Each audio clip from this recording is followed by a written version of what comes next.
로마서 9장 5절입니다. 5절. 조상들도 그들의 것이요 육체에 관하여는 그리스도께서도 그들에게서 나셨으니 그분께서는 모든 것 위에 계시며 영원토록 찬송받으실 하나님이시니라. 아멘. 자, 여기 5절에서 그리스도께서도 찾으셨죠? 그리고 끝에는 하나님이시니라. 이렇게 이으면 그리스도께서 하나님이시다. 그렇게 말하는 거예요. 그래서 오늘 제가 그리스도께서 하나님이시다. 이런 제목으로 여러분에게 말씀을 드리겠습니다. 여기 시작이 조상들도 그들의 것이요. 이렇게 시작이 돼요. 여러분 여기서 그들은 누구를 얘기하죠? 이스라엘 사람들이죠. 4절에서 그들은 이스라엘 사람들이니 그렇게 말했어요. 자, 이 이스라엘 사람들에게는 특별함이 있다고 그랬죠. 몇 가지가 있죠. 4절에 그게 언급됐는데 보세요. 양자 삼으심, 영광, 언약들, 율법을 주신 것, 하나님을 섬기는 일, 약속들, 그리고 조상들, 이렇게 여러 가지가 소개되고 있어요. 우리가 지난 시간에 이걸 살펴봤어요. 근데 여기서 보면은 양자 삼으심이라는 건 민족적으로 그들이 하나님의 아들이다. 그걸 얘기하고 있고요. 또 여기 영광, 이것은 그 하나님의 임재, 그런 걸 말하고 있고요. 언약들은 예수 그리스도를 이제 보내신다고 하는 언약들이죠. 근데 뭐 구약에서 예수 그리스도라고 소개됩니까? 이름이 그렇게 소개되지는 않죠. 하지만 여자의 씨, 아브라함의 씨, 다윗의 씨, 그리고 다니엘에겐 메시아, 이런 식으로 흘러가는 게 있다는 거죠. 그걸 언약들이라고 말했어요. 그 다음에 율법을 주신 것, 그 다음에 하나님을 섬기는 일, 그러면 성전에서 제사 드리며 하나님께 경배하는 것, 그런 거라 그랬죠? 약속들, 그 민족에 관한, 미래에 관한 약속들, 이런 것들을 얘기한다 그랬어요. 조상들도 그들의 것이다. 아브라함이나 이삭이나 야곱이나 이런 믿음의 사람들이 그들의 것이다. 그들의 조상이다. 이렇게 얘기할 수 있는 거죠. 자, 여기 보면은요, 하나님께서 그들에게 이런 특혜들을 주셨는데 그 특혜들 중에 절정은 뭐냐? 그리스도께서 그들에게서 나셨다는 거예요. 그러니까 온 인류의 구원자가, 하나님께서 보내시기로 했던 그 구원자가 유대인들, 이스라엘에게서 태어나셨다는 거죠. 자, 우리 다른 민족들은 예수 그리스도의 가르침을 직접적으로 듣지 못했어요. 또 그분이 마귀를 내쫓거나 어떤 질병에 걸린 사람을 치료하는 것을 다른 민족들은 구경한 적이 없어요. 근데 누구는 봤습니까? 이스라엘 사람들은 봤죠. 배고픔 중에 있었을 때 5,000명을 먹이는 사건. 누가 먹었어요? 이방인이 먹은 거예요? 이스라엘 사람들이 먹은 거예요? 이스라엘 사람들이 먹었죠. 이렇게 특별함 속에 있었다라고 하는 거죠. 그래서 육체에 관하여는 그리스도께서도 그들에게 나셨으니 이렇게 말하고 있는 거죠. 자, 그리스도는 칭호고 그리스도의 이름은 뭐죠? 예수님이시죠. 예수님이란 말이에요. 그리스도의 이름은 예수다. 그렇게 말할 수 있는 거죠. 자, 예수님께서 그러면 이걸 바꿔서 얘기해 볼게요. 지금 여기 보니까 그리스도께서도 그들에게 나셨으니 그렇게 얘기되어 있지만 예수님께서도 그들에게 나셨으니 예수님께서는 모든 것 위에 계시며 영원히 찬송받으실 하나님이시라. 예수님이 누구란 소리예요? 네, 하나님이시라는 소리죠. 그래서 오늘 저는 바울이 이렇게 예수님에 대해서 소개하는 거를 이 본문을 가지고 여러분에게 말씀드리려고 합니다. 그래서 한 3가지로 여러분에게 소개하려고 하는데 첫 번째 말씀드릴 건 뭐냐면 그리스도는 완전한 사람이십니다. 자, 그리스도는 육체에 관하여는 이스라엘에게서 나셨습니다. 로마서 1장으로 가볼까요? 로마서 1장. 자, 1절 예수 그리스도의 종 바울은 사도로 부르심을 받아 하나님의 복음을 위해 구별되었는데 바울은 자기 자신을 무엇으로 표현하냐면 예수 그리스도의 종 그렇게 표현해요. 그러니까 예수 그리스도의 명령에 따라 그분을 섬기는 종 그렇게 표현한 거죠. 그리고 자기가 사도로 부름을 받았다 이렇게 말하죠. 자, 이 바울을 사도로 부르신 분은 누굽니까? 예수님이시죠. 예수님이 그를 불러 보내시는 거예요. 이방인들에게, 왕들에게 이 예수님에 대해서 증언할 자로 삼으셔서 보내시는 거죠. 그러면 바울이 가서 하는 일은 뭐예요? 하나님의 복음을 전하는 거예요. 그래서 1절에 하나님의 복음을 위해 구별되었는데 이렇게 말하고 있죠. 2절에 다 같이 읽어보죠. 이 복음은 그분께서 자신의 예언자들에 의해 거룩한 성경 기록들에 미리 약속하신 것으로. 자, 우리는 복음이 예수님이 오시면서 예수님이 십자가에서 죽으시고 묻히시고 부활하면서 명백하게 드러났다, 이렇게 보지만 실제로 이런 일은 그냥 갑자기 생겨난 게 아니라 이 말씀에 보면 거룩한 성경 기록들에 미리 약속된 것이었다. 오래전부터 이런 것들이 비춰지고 있었다. 그걸 알 수 있는 거죠. 바로 예수 그리스도에 대해서 그분이 죽고 묻히고 부활하고 죄인들을 위해서 그렇게 한다, 이것을 전하도록 바울이 사도로 부르심을 받았다는 걸 알 수 있어요. 그리고 이 예수님에 대해서 전하는데 바울이 예수님에 대해서 뭐라고 하느냐, 3절을 다 같이 읽겠습니다. 3절 읽겠습니다. 그분의 아들 예수 그리스도 우리 주에 관한 것이니 그분께서는 육체로는 다윗의 씨에서 나셨고. 자, 예수라는 분이 약속대로 왔는데, 그분이 구원자로서 왔는데, 성경에 예언된 대로 죄인들을 위해 죽으시고 묻히시고 부활하시기 위해서 왔는데, 그분은 어디서 왔느냐?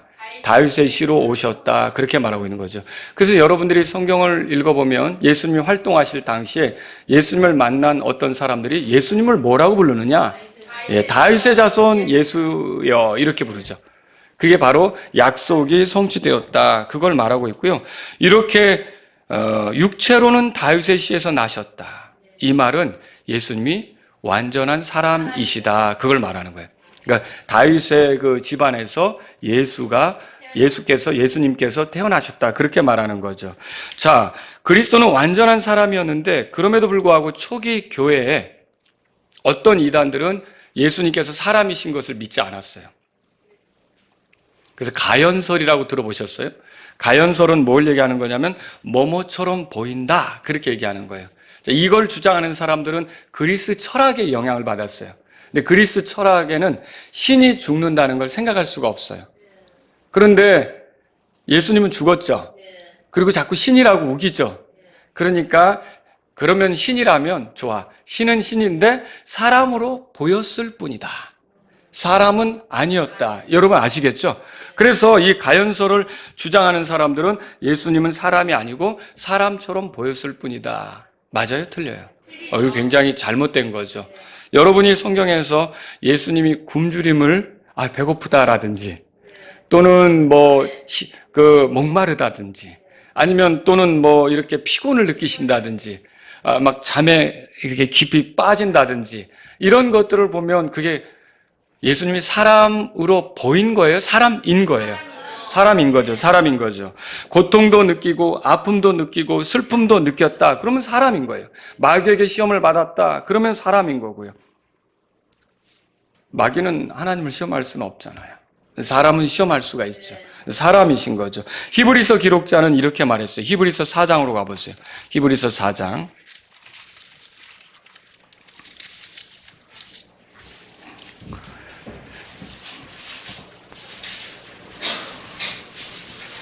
(15절입니다) 우리 다 같이 15절 읽겠습니다.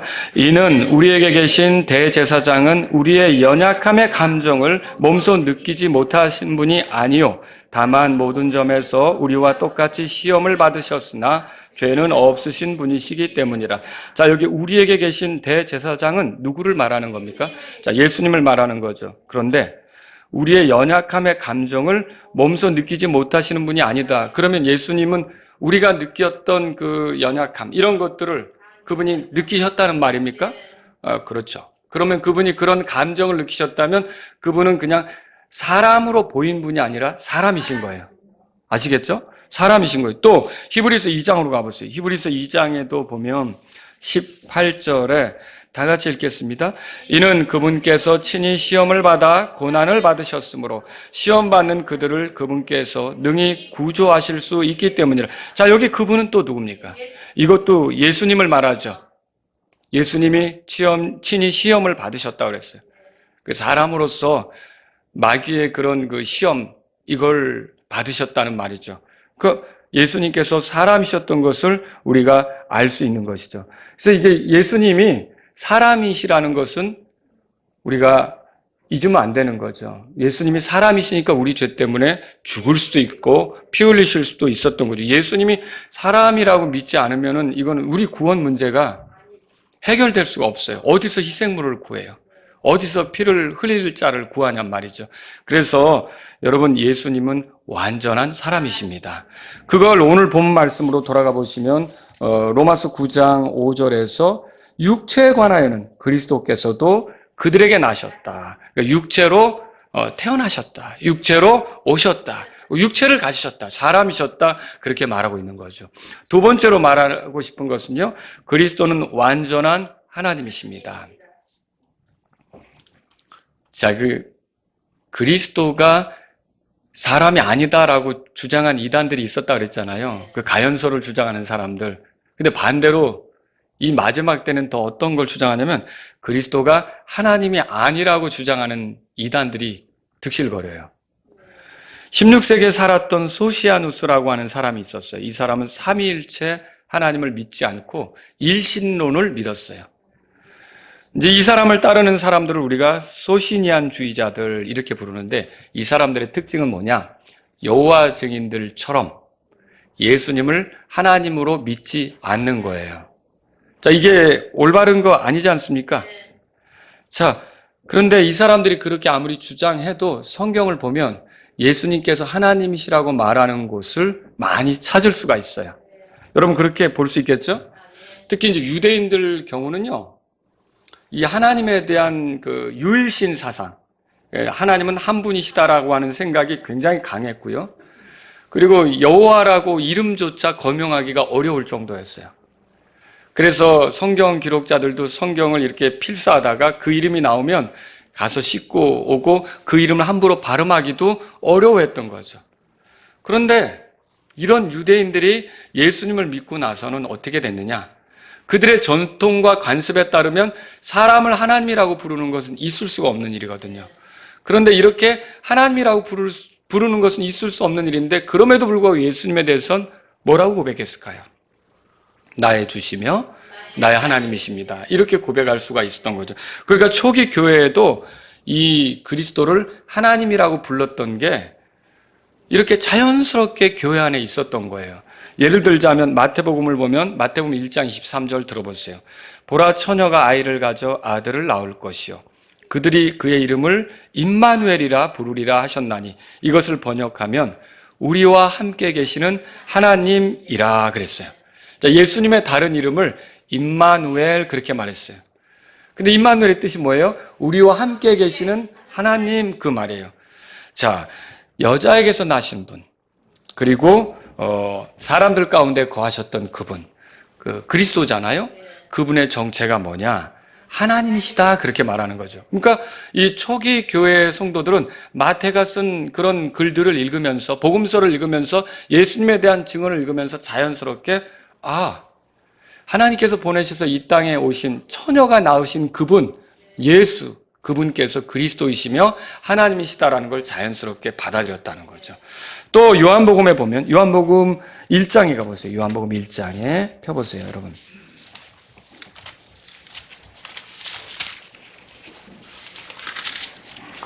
14절에 보세요.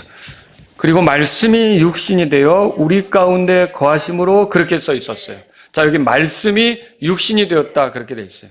자, 육신이 되었다라는 말은 이제 사람이 되었다, 그 말이에요. 우리 가운데 거하신다 그랬죠? 임마누엘이시죠.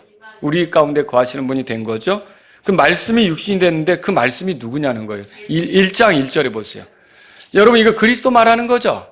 그리스도를 설명하면서 말씀이 육신이 되어 우리 가운데 거한다 그랬잖아요. 예수님 얘기예요. 예수님에 관한 기록이죠.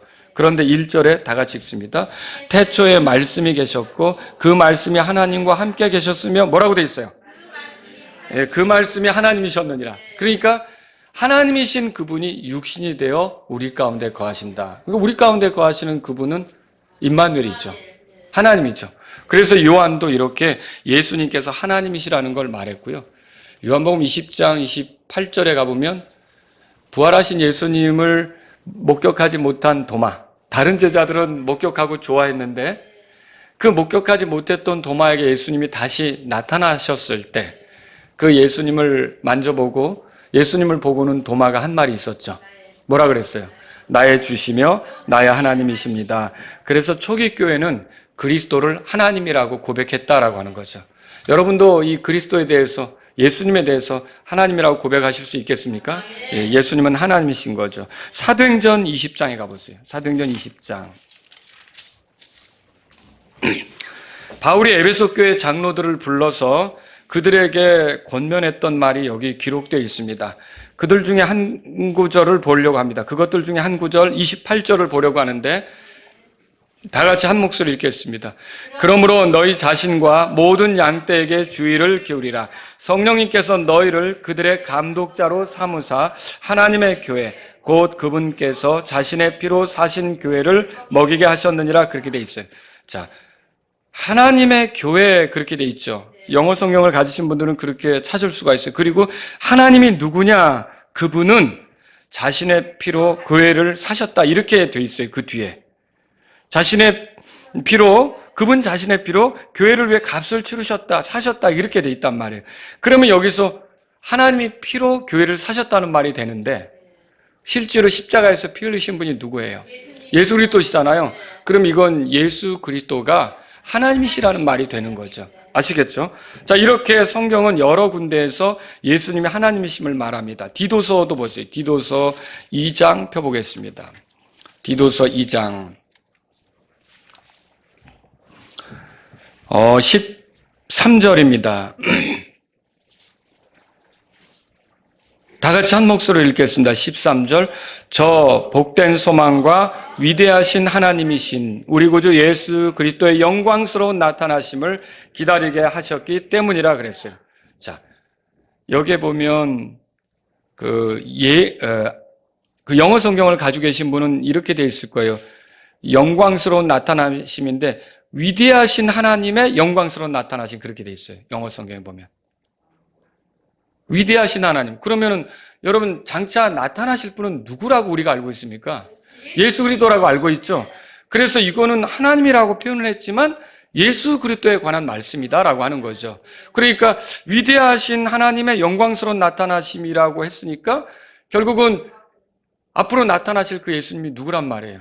하나님이시란 말이죠. 그래서 우리 성경에는 그렇게 번역이 되어 있는 거죠. 자연스럽게 위대하신 하나님이신 우리 구주 예수 그리스도 이렇게 나타난 거예요. 그럼 이 구절은 예수님을 뭐라고 표현한 겁니까? 하나님이시다 그렇게 표현한 거죠. 그래서 초기 교회는 예수님을 하나님으로 자연스럽게 믿었던 거예요. 그리스도가 하나님이신데 사람이 되신 분이시다 그렇게 믿었던 거죠. 히브리서 보세요. 그 뒤에 바로 히브리서 1장 이렇게 잠깐 몇 장 넘기면 자 여기 보면 5절에 보세요. 왜냐하면 그분께서 어느 날 천사들 중에 누구에게 이르시기를 너는 아들이라 이날 내가 너를 낳았도다 하시고 또다시 나는 그에게 아버지가 되고 그는 나에게 아들이 되리라 하셨느냐. 이 그분에 대한 얘기가 나오죠. 그리고 8절에 그러나 그분께서 다 같이 읽습니다. 그러나 그분께서 그 아들에게 이르시기를 오 하나님이여 주의 왕자는 영원 무궁하며 의의 홀은 주의 왕국의 홀이니이다. 자, 여기 그분은 누굴 말할 거예요? 네, 여기서 앞에서 말하는 아버지 하나님이시죠. 근데 아버지 하나님이 뭐라고 말해요? 아들에게 뭐라고 말했어요? 오 하나님이여. 그러면 그 아들도 누구란 말이에요?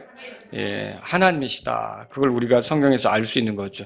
그 아들도. 그럼 그 아들이 그리스도이시니까, 예수님이시니까 예수님도 하나님이시다. 우리가 그렇게 정리할 수 있는 거예요. 여러분, 그리스도는 하나님과 동등하십니까? 그렇죠. 그래서 빌립보서 2장 6절에 들어보십시오. 그분은 하나님의 형체로 계심으로 하나님과 동등하심을 강탈행위로 여기지 아니하셨으며 자, 여기서 그리스도가 하나님의 형체로 계신다든지 아니면 하나님과 동등하시다라는 표현은 그리스도께서 아버지의 뜻을 위해 육체가 되셨지만 하나님이시다라고 하는 것을 말하고 있다는 것이죠. 골로새서 2장의 9절에 보면 이렇게 써 있어요. 이는 그분 안에 하나님의 신격의 모든 충만이 육체로 거하시기 때문이라. 그분 안에, 예수님 안에 그러니까 하나님의 신격의 모든 충만이 육체로 거하신다. 그래서 우리가 하나님에 대한 이야기를 할 때 뭐 일반적으로 아버지를 생각할 수 있겠지만 어떻게 보면 하나님이라는 말에는 때로는 아들도 성령님도 다 포함된다는 생각을 하셔야 돼요. 그래서 어떤 교회 다니시는 분들은 내가 하나님은 아는데 예수님을 하나님이라고 하는 건 이상하다. 하나님의 아들이지. 막 이렇게 또 고집을 피우시는 분도 있는데 성경을 보면 하나님의 아들이 하나님이신 거예요. 예, 그래서 예수님은 하나님이시다 이렇게 정리를 하셔야 되는 거죠. 그리스도는 보이지 아니하시는 하나님의 형상이에요. 여러분 히브리서 찾으셨죠 지금? 거기 3절 보세요. 3절. 히브리서 1장 3절입니다. 자, 다 같이 한 목소리로 읽겠습니다. 하나님의 영광의 광채시요 또 그분 자체의 정확한 형상이시며 그분의 권능의 말씀으로 모든 것을 떠받치시고 계시는 이 아들께서는 친히 우리의 죄들을 정결하게 하신 후에 높은 곳에 계신 존엄하신 분의 오른편에 앉으셨느니라. 자, 여기 보면 그 아들께서는 그랬어요. 죄들을 정결하게 하셨다 그랬죠? 십자가에서 일을 하셨죠. 지금은 높은 곳에 계신 존엄하신 분의 오른편에 계시다 그랬죠? 높여주셨다는 말이죠. 근데 이분이 누구냐? 하나님의 영광의 광채시라고 그랬고요. 그분 자체의 정확한 형상이라고 그랬어요. 하나님의 형상이시다라고 하는 말이죠. 여기 하나님의 형상이라는 표현은요, 그분이 하나님과 동질의 분이시다. 하나님과 같은 분이시다. 하나님이시다. 그 말이에요. 어떤 아들을 두고 그 아버지의 형상이라고 말할 때 그것은 정확히 아버지와 같다. 아버지를 드러내고 있다. 이렇게 말하는 것과 같다는 거죠. 그래서 여러분 그 예수님은 하나님의 형상이시다. 보이지 않는 하나님의 형상. 이분을 통해 예수님을 통해 그 하나님이 명백히 드러나시게 되었다는 걸 우리가 알 수 있는 거죠. 또 골로새서 1장 보세요. 골로새서 1장 15절 보세요. 그리고 이 하나님의 형상이라고 그랬는데 고린도후서 4장 4절에도 이렇게 돼 있어요. 하나님의 형상이신 그리스도 그런 말 읽어보신 적 있죠? 예수님이 그렇단 말이죠. 자, 1장 15절. 여러분이 조금 어려움을 겪는 표현이기도 하고요. 여호와 증인들이 이 구절 때문에 많이 공격도 합니다. 그래서 알아둘 필요가 있어요.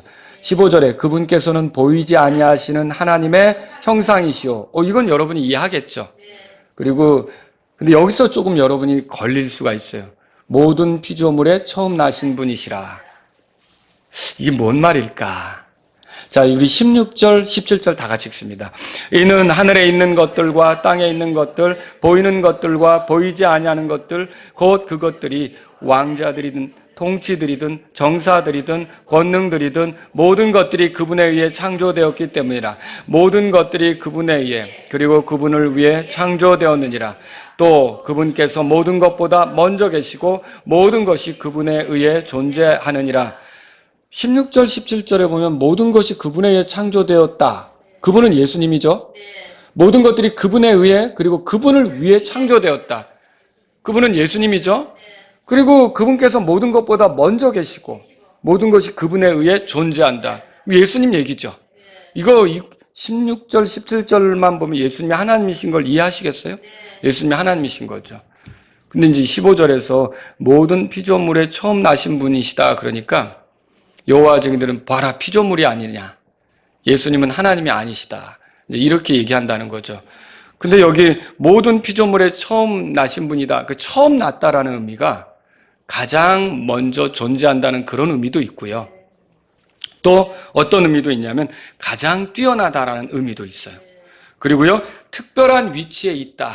그러니까 아버지 것을 상속할 수 있는 특별한 위치에 있다. 그렇게 모든 이 피조 세계가 결국은 누군가에게 넘겨지잖아요. 근데 그게 그분께 넘겨질 거다라는 걸 말한다는 거죠. 그 예를 어디서 발견할 수 있냐? 들어보세요. 출애굽기 4장 22절에 이렇게 써 있어요. 이스라엘은 내 아들, 곧 나의 처음 난 자니라. 아니, 많은 민족이 있는데 이스라엘을 제일 처음 낳았어요? 아니잖아요. 다른 민족들이 또 있었겠죠. 그런데 이스라엘을 처음 난 자라고 이렇게 말하는 건 뭐예요? 그 민족이 하나님께 특별하다는 뜻이에요. 하나님께서 어떤 주실 귀한 것들을 누리게 될 민족이다라고 하는 것이죠. 그거예요. 또 예레미야 3장 29절에 이렇게 써 있어요. 내가 이스라엘의 아버지요. 에브라임은 나의 처음 난 자이기 때문이라. 그러면 여러분 이 말은 무슨 뜻이에요? 에브라임이 특별한 위치에 있다는 거죠. 여러분 야곱의 12 아들 중에 에브라임이 처음 난 자입니까? 누가 처음 난 자예요? 루벤이잖아요. 그런데도 이런 표현을 쓰고 있다는 거예요. 이거는 이 에브라임이 특별한 위치에 있다. 이스라엘을 지칭하기 위해서 이렇게 쓴 거고요. 이스라엘이 특별한 위치에 있다라고 하는 걸 말하는 거죠. 그래서 여기 골로새 1장 15절에 모든 피조물에 처음 나신 분이라는 것은 시간의 개념상 가장 먼저 계신 분이시기도 하지만 그분이 특별하시고 또 그분이 독특한 위치에서 아버지 것을 다 넘겨받으실 수 있는 위치에 있다는 것. 장자로서 말하자면 그런 위치에 있다는 걸 표현한 것이다 라고 보시면 되는 거죠. 그래서 이 구절들을 볼 때 예수님은 누구예요? 하나님이신 것을 부인할 수가 없는 거죠. 예수님은 하나님이신 거예요. 자, 세 번째로 말씀드리고 싶은 것은 뭐냐면요. 그리스도는 주권자이시다라고 하는 거예요. 주권자.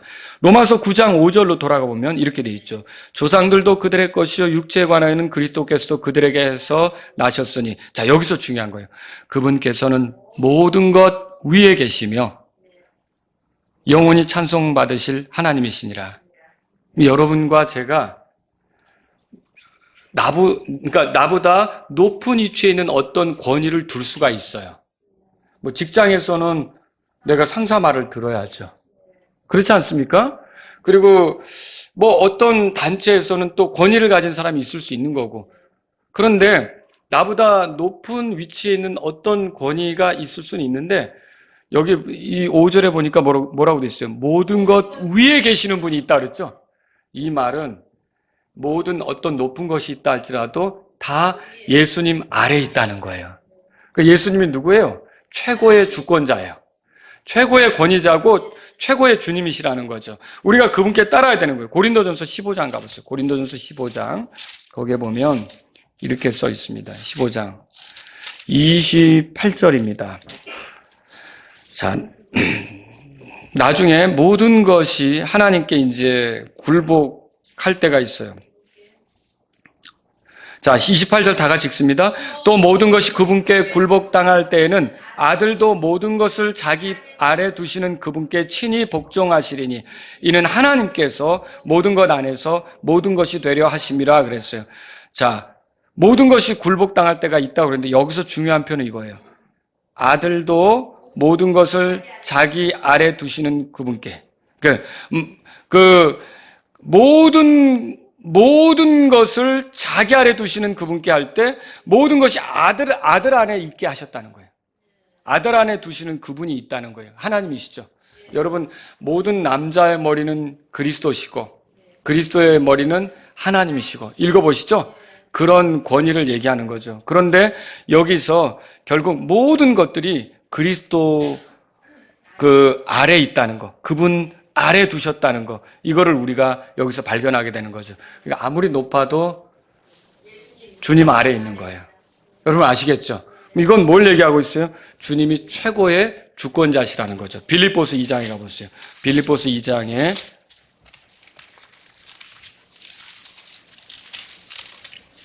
빌립보서 2장 자 10절 11절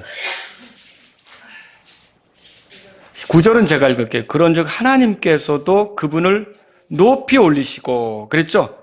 모든 것 위에 있게 된 거예요. 얼마나 높이 올라갔는지. 모든 이름 위에 있는 이름을 그분께 주셨으며 10절 다 같이요.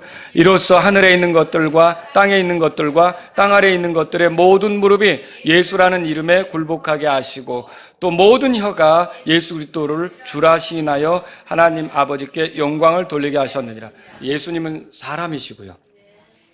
그리스도는 사람이시고요. 자, 그리스도는 하나님이시죠.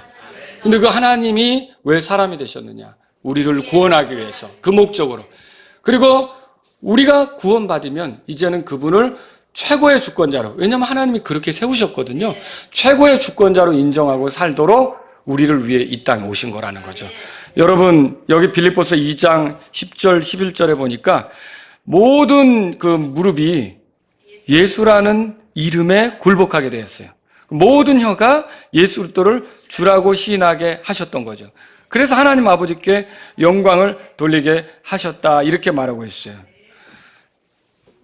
제가 여쭤볼게요. 하나님이 질투하십니까? 하나님이? 하나님이 질투하셔요? 할까? 할까? 예, 출애굽기 20장 5절에 그분은 질투하시는 하나님이라고 돼 있어요.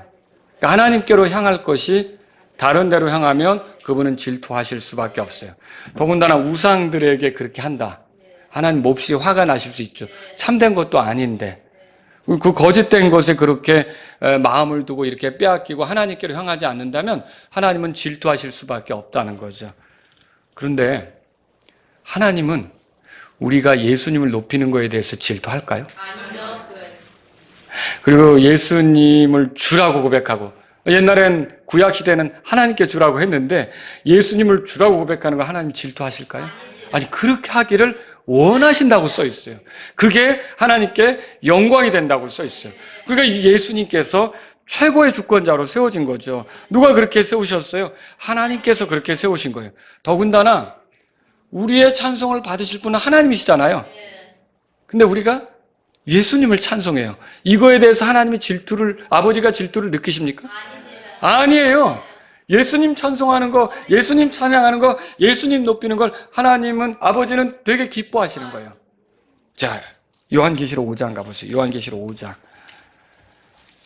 그래서 예수님은 우리의 죄 때문에 죽으셨지만, 십자가에서 죽기까지 아버지의 뜻에 순종하셨지만, 결국 아버지는 어떤 일을 하셨냐? 이렇게 아버지의 뜻을 위해서 낮아지신 예수님을 아버지는 높이 올리셔서 모든 것 위에 두셨어요.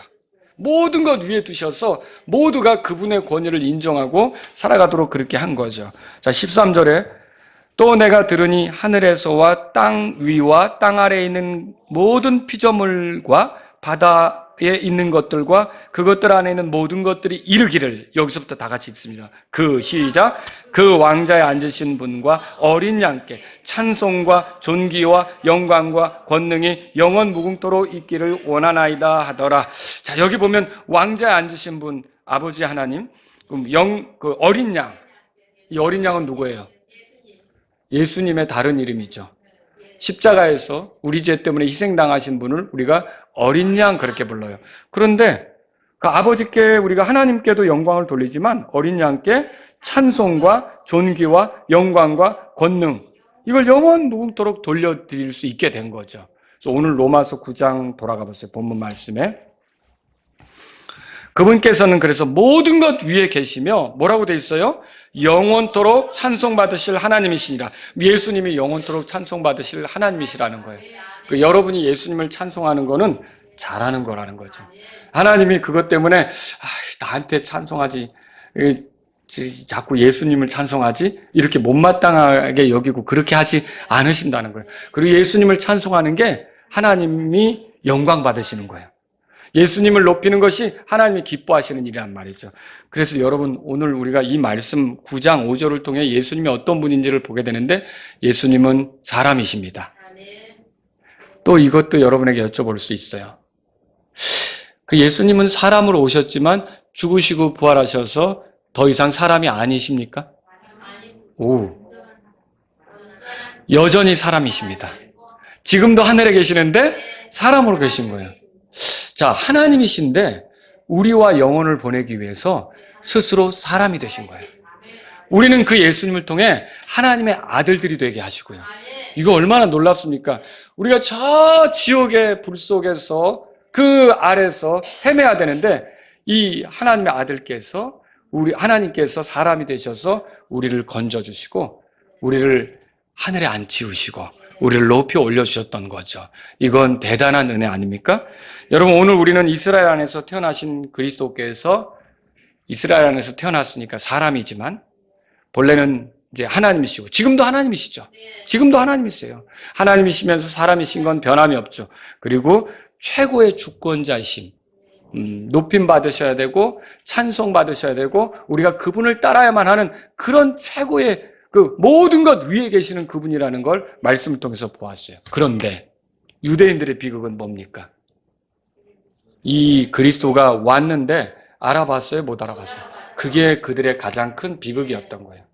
그래서 그걸 못 알아보니까 결국 구원은 예수 그리스도를 통해 받는 건데, 그들이 구원을 받아요, 못 받아요? 못 받는 거죠. 그렇게 그들 곁에 있었고 우리와 함께 하시는 하나님으로서 그들과 같이 있었음에도 불구하고 그들이 그분을 못 알아보고서 외면하고 그분을 죽는데 내주었기 때문에 구원과는 거리가 멀어지게 되었으니 그들을 생각할 때 바울에게는 큰 근심과 계속되는 슬픔이 있었다는 것이죠.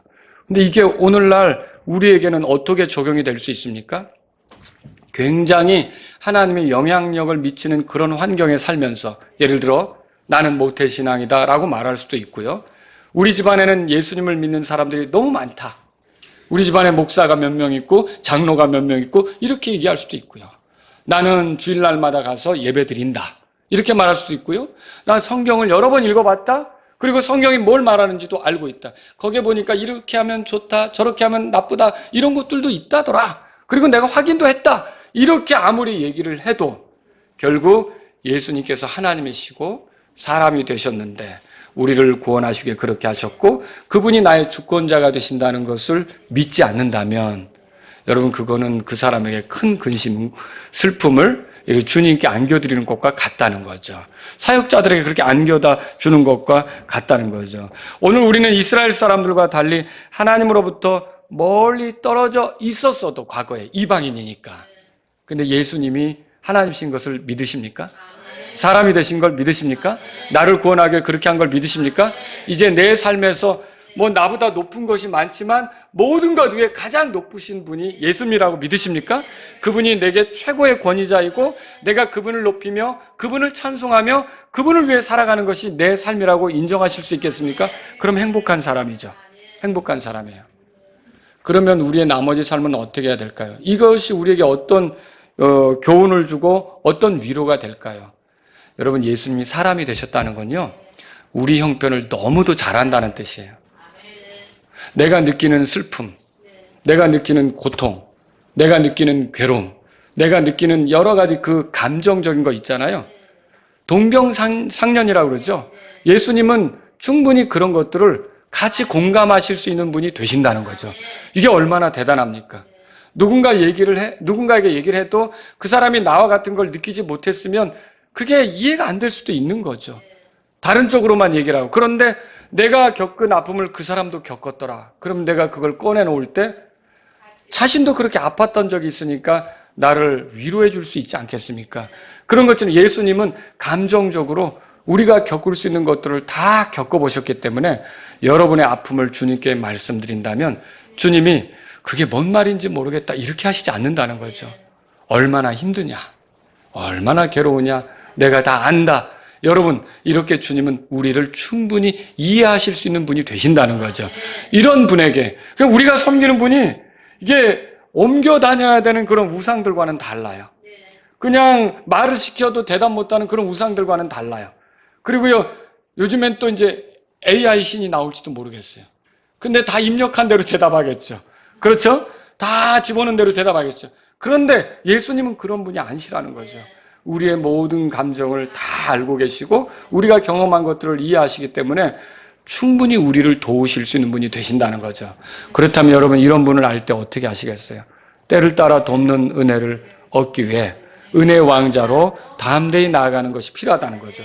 히브리서 13장 8절에 보면 그리스도는 어제나 오늘이나 영원토록 동일하시다고 말했고요. 또 그 앞에는 뭐라 그랬냐면 그 주께서는 나를 돕는 분이시니 내가 사람을 두려워하지 않는다고 말했어요.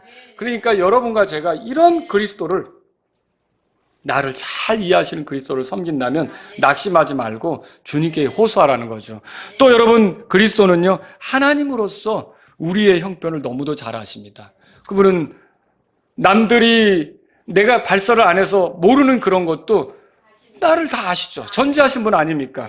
그러면서 우리의 죄 때문에 죽으시고 부활하셔서 지금도 살아계시면서 우리를 도울 수 있는 거 아닙니까? 그분은 하나님으로서 능력이 있으신 분이에요. 그렇다면 저와 여러분들이 이런 예수님께 내 삶의 어려운 것들을 가져가시고 주님 아시지 않습니까? 저는 너무 힘듭니다. 너무 고통스럽습니다. 이런 걸 이겨갈 수 있게 도와주십시오. 제가 염려한다고 해서 제 키가 더 늘어나는 것도 아니고 내가 염려로 시간을 보낸다고 해서 이 모든 것들이 해결되는 것도 아니고 저는 다만 제 사정을 다 알고 계시는 주님, 뭔가 해주실 수 있는 주님, 능력 있으신 주님께 내 사정을 아뢰입니다. 주님, 내 삶을 어루만져 주시고 개입해 주세요. 여러분이 그렇게 얼마든지 주님을 섬길 수 있다는 거죠. 이렇게 하나님이시고 사람이시고 주권자이신 예수님을 섬긴다는 게 얼마나 좋습니까? 생각해 보세요. 그분이 또 모든 것 위에 계시다는 사실은 우리에게 얼마나 위로가 되는가. 나를 짓누르려고 하는 사람들이 있고 위협하는 사람들이 있어도 다 그분 발 아래에 있는 거예요. 다 그분 아래에 있는 거죠. 그러니까 여러분이 어떤 상황, 어떤 힘든 걸 만나도 다 그것은 주님 아래에 있다는 생각을 가지고 주님께 도움을 요청하며 호소하시길 바랍니다. 예수님이 이렇게 말씀하셨죠. 마태복음 28장 18절에 하늘과 땅에 있는 모든 권능이 내게 있다. 여러분, 예수님은 모든 것 위에 계시는 분이에요. 우리가 그런 분을 안다면 어떻게 살아야겠습니까? 나를 짓누르려고 하는 많은 환경들이 있지만 그 위에 주님이 계시다는 거죠. 예. 선교사님 한 분을 제가 주일날 아침에 우리 교회 모시고 와야 됐기 때문에 호텔에 갔어요. 그날따라 계속 비가 주룩주룩 내리는 거예요. 비가 내리는데 선교사님 이제 우리 차에 탔어요. 우리 아이들도 뒤에 있고 그 스타렉스 옛날 그거 있잖아요. 지금 있는 차 태워가지고 이렇게 제 옆에 앉히면서 잘 주무셨냐고 여쭤봤더니 선교사님이 아주 화창하네요 그래요. 날이 아주 좋다는 거죠. 그래서 제가 이게 뭔 소린가 비가 오는데 비가 오고 있잖아요. 그렇게 물었거든요. 그런데 그분이 하는 말이 저 이 구름 위에 밝게 해가 떠 있다는 거죠. 그래서 한바탕 같이 웃었죠. 여러분 그래요. 모든 것이 나를 짓누르는 구름 같아도 그 위에 모든 것 위에 나의 주권자가 계세요. 여러분 그분이 계시기 때문에 여러분과 저는 두려워하거나 낙담하거나 절망할 필요가 없다는 거죠. 그분을 의지해서 힘을 내시기 바랍니다. 우리 다 같이 일어서시겠습니다. 오늘 이 말씀을 들으신 여러분 가운데 하나님, 오늘 이 말씀을 통해서 예수님이 누구신지 더 확고하게 내 마음에 정리해 주셔서 감사합니다. 하나님이신 주님이 사람이 되신 것으로 인해 하나님을 찬양합니다. 나의 죄 때문에 죽으시고자 사람이 되신 것으로 인해 주님을 찬양합니다. 내 나머지 인생은 늘 이렇게 내 형편을 잘 아시는 사람, 그리스도 예수님을 신뢰하며 살기를 원합니다. 힘들어도 내 형편을 잘 아시는 주님을 의지해서 살기를 원합니다. 이런 분이 있다면 이 시간 주님 앞에 나아가십시오.